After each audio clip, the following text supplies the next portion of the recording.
Bang, jersey nice lah bang. Memang fans Selangor lah. Bukan fan tapi memang Syafiq ni antara player yang saya minat lah. Oh, Jadi saya buat namesake ni. I see. Sebab ni last jersey Selangor dengan Syafiq Rahim kan, betul kan? Betul.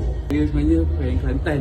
Kelantan. Tapi sebab saya minat jersey, jadi betul cakap tadi Syafiq ni antara player yang saya minat. Jadi saya buat namesake dia. Walaupun Kelantan, semua tim kita layan kan? Betul, semua saya beli. Yang minat, saya buat. Bersepak tu kira menyatukan lah. Betul. Okay. Untuk Kelantan, siapa favorite player? Indra Putra, Mak Yu, Nur Farhan Benten, antara saya minat. Tapi tak sebut nama Pia Pia. Mantan terlupa. Mantan baru jumpa Pia kat stadium Selayang. Semalam dia baru menang. AZM Roberts. Ya, dia menang Amato kan. Semalam tengok game? Tengok. Dapat tak? Tak dapat, minta buat sign, buat kad. So dia sign kat kad tu. Bagus abang. Memang layan scene bola sepak. Lokal lah. Lokal. Tu kita support jersey lokal. Okay. Thank you bang. Condition pun cantik je bang. Memang jangan pakai. Gantung je. Sebab ni event tu pakai. Alright. Okay, thank you bro. Okay. Alright.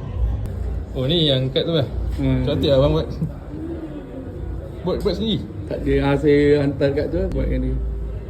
Okay, terima kasih bang. Okay, ada kat player yang saya minat saya buat. Ni player. Ni member office ni, dia Top United. Sapuan Marudin, Nikin Panggon.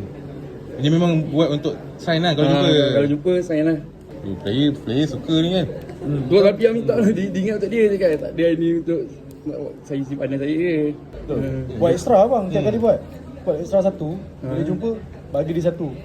Networking dah ada bang. Salim. Jual ke bang? Tak ada lah, saya buat ni untuk saya je. Album ada? Belum ada lagi. Dah kena buat lah. Ada tu. Ni pegang-pegang ni kan. tunggu apa, immigration datang Selayang. Boleh bang, saya nak ambil Faizal Alim tu. Boleh abang. Abang ambil pasal, apa boleh. Boleh ke? Boleh.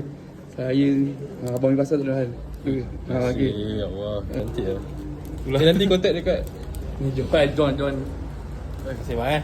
Okay. Faizal Alim.